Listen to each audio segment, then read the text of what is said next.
देखो भाई, जब भी ऐसा क्वेश्चन आए, जब आपको ऐसा पूछा जाए कि अनुप्रस्थ उभयनिष्ठ स्पर्श रेखा वाले क्वेश्चन आए, तो इसके 3 कॉन्सेप्ट होते हैं और तीनों को ध्यान रखना। पहले तीनों को बता देता हूँ, उसके बाद इसमें अप्लाई कर देना। ऐसे क्वेश्चन को करने का भाई साहब तरीका देखो। पहले नंबर पे पहला कॉन्सेप्ट देखो।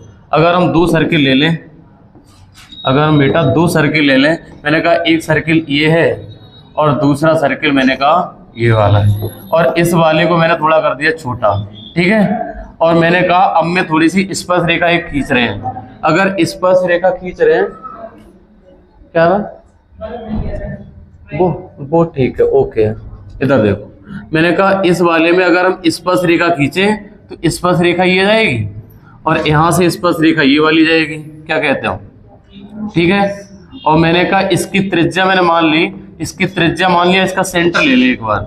इसका सेंटर ये है और इसका सेंटर ये रहा, और अगर ये वाली त्रिज्या ये वाली इसकी है और ये वाली त्रिज्या ये है, तो मान लिया ये वाला कोई पॉइंट ए है और ये वाला कोई पॉइंट बी है, और इनके दोनों के केंद्रों के बीच की दूरी मैंने मान ली यहां से लेकर यहां तक के केंद्रों के बीच की दूरी डी है, ठीक है। और त्रिज्या मान ली इसकी r1 है और इसकी त्रिज्या r2 है। तो स्पर्श रेखा की लंबाई ए बी बराबर होती है √d² माइनस r1² माइनस का r2², नहीं r1 माइनस r2 का होल स्क्वायर होता है। ये वाला फॉर्मूला पहला ये होता है, और इसको थोड़ा छोटा कर दे, दूसरा यहीं पे बना दे। देखो छोटा होगा नहीं, हम दूसरा बना देते हैं। ऐसा करते हैं, एक सर्किल इसी को उठा लें, दोबारा से कॉपी कर लें। एक सर्किल ये रहा और एक दूसरा सर्किल मैंने ये वाला उठा लिया। एक सेकंड, दूसरा सर्किल ये उठा लिया, और अब जो एक दूसरे को स्पर्श करने वाली रेखा मान ली ऐसी खींच दी मैंने। समझ पा रहे मेरी बात को? यहां से ऐसी खींच दे रेखा जो दोनों को टच करे, ये वाली। मान लिया ये वाला कोई पॉइंट ए है और ये वाला कोई पॉइंट बी है, और इसकी त्रिज्या दे रखी है। मान लिया इसकी त्रिज्या ये वाली है ना बेटा, मैंने कहा इसकी त्रिज्या ये वाली r2 है और ये r1 है।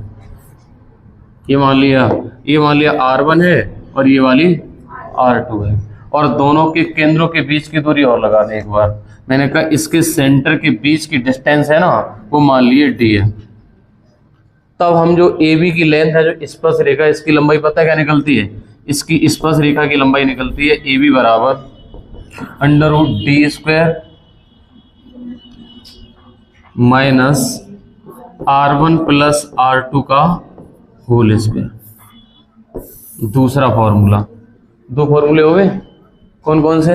एक तो हमारा है जो ऊपर से स्पर्श करे, ऊपर से अगर टच कर रही हो तो उसके लिए फॉर्मूला जो हमारा डी है, हमारे केंद्रों के बीच की दूरी है, और केंद्रों के बीच की दूरी माइनस r1 माइनस r2 का होल स्क्वायर है। और जब ये क्रॉस सेक्शनल मतलब ये वाला ट्रांसवर्स क्रॉस करे, ट्रांसवर्स टच करे, तो ट्रांसवर्स टच करे उस बारे में फॉर्मूला होता है कि जो हमारी स्पर्श रेखा की लंबाई होगी वो d² minus r1 plus r2 त्रिज्याओं का योग का होल स्क्वायर। एक फॉर्मूला और बनता है, उसको और देखो।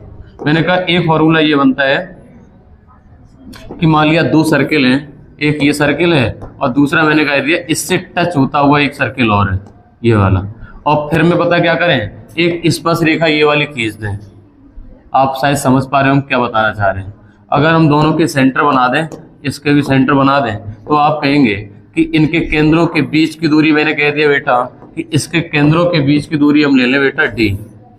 अगर इसके केंद्रों के बीच की दूरी d है, ठीक है, और मैंने कहा कि इसकी त्रिज्या ये वाली r1 ले लें और ये वाली ले लें r2, ठीक है। और मैंने कहा ये वाली ए पॉइंट है और ये वाला पॉइंट v है। बाकायदा इसको प्रूफ भी किया जा सकता है, ऐसी बात नहीं। ये तीनों की तीनों थ्योरम इनको प्रूफ किया जा सकता है, लेकिन इसके डायरेक्ट फॉर्मूले याद कर लो। मैंने कहा ये वाली d दूरी है, ये वाली d दूरी हम r1 प्लस r2 कह सकते हैं। ये अगर एक दूसरे को टच कर रहे हैं तो, और पिछले क्वेश्चन में टच नहीं कर रहे थे तो दूर थे दोनों सर्किल।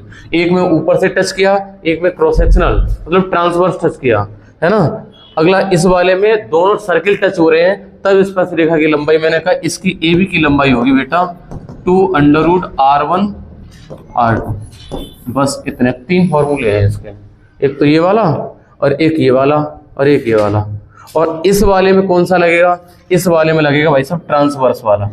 जो इस वाले में क्वेश्चन पूछा गया है, ऐसे एक सर्किल है और एक सर्किल ये है, और इसको जो रेखा टच कर रही है वो कुछ इस प्रकार से जा रही है, और इसमें शायद केंद्रों के बीच की दूरी पूछ रहे हैं। यहाँ पर लिखा हुआ है, इंग्लिश का अगर क्वेश्चन होता तो आपको दिखा देते, इसमें लिखा अनुप्रस्थ उभयनिष्ठ स्पर्श रेखा। जो यहाँ पे वर्ड लिखा हुआ अनुप्रस्थ वाला, यही वाला है। ट्रांसवर्स होता है इसका इंग्लिश, ट्रांसवर्स क्रॉस सेक्शनल ऐसे करके कुछ आता है इंग्लिश में। इंग्लिश हमें नहीं, अगर इंग्लिश होती तो बताते हैं। इसमें अनुप्रस्थ स्पर्श रेखा ये वाली है, इसकी त्रिज्या दी होगी और इसकी त्रिज्या दे रखी है। इसकी 6 है तो इसकी कितनी है? 3 है। और ये स्पर्श रेखा की लंबाई ये वाली दे रखी है, ए बी की लंबाई। ए बी की लंबाई कितनी है? 8 सेंटीमीटर है। तो पूछा गया दोनों वृत्तों के बीच की दूरी। मैंने कहा फॉर्मूला होता है इसका, ए बी बराबर √d² minus R1 plus R2 का होल स्क्वायर। ए बी की लेंथ दे रखी है, बताओ वैल्यू रख दे इसकी। ए बी का मान कितना है? 8 है। अंडर इसके दोनों वृत्तों के बीच की दूरी निकालनी है, d² माइनस R1 प्लस 6 और 3 9 का होल स्क्वायर। तो आप कहेंगे ये हो जाएगा 8 बराबर √d² माइनस 6 और 3 9 नेम 81, और इसका अंडर रूट रहेंगे, इधर स्क्वायर लगेगा, 8 हो जाएंगे 64 बराबर d² माइनस का 81। तो d² बराबर हो जाएगा 64 प्लस का 81, और d² बराबर हो जाएगा 5 और 8 6 14 145। d बराबर √145, जो कि हमारा ऑप्शन नंबर सी वाला सी हो गया। सिर्फ फॉर्मूले का खेल है एडवांस मैथ में, अगर फॉर्मूला याद है तो क्वेश्चन तुरंत हो जाता है, नहीं तो फिर भाई तो छूट ही जाएगा। हाँ, ये 3 फॉर्मूले इकट्ठे याद रखा करो। जो ये क्वेश्चन लगातार अगर एसएससी का कोई पेपर अटेम्प्ट करते हो जरूर आता है ये वाला क्वेश्चन। ये वाले क्वेश्चन ये वाले बोर्ड में सेव होंगे, पीडीएफ में सेव होंगे। पहला, दूसरा ये रहा। पहला तो ये ऊपर ऊपर से टच करे, एक हमारा ट्रांसवर्स टच करे और एक हमारे सर्किल टच करे, तब स्पर्श रेखा की लंबाई ए बराबर इसका तो 2 √R1 R2 होता है। जब आपको एडवांस में पढ़ाएंगे ना ज्योमेट्री, तो उसमें प्रूफ भी कराएंगे, बाकायदा सब एक तरफ से लिखाएंगे भी, चिंता ना करिए, है ना। इस वाले को कर लिया है। अगला इनका एक क्वेश्चन और है, वो देखिए।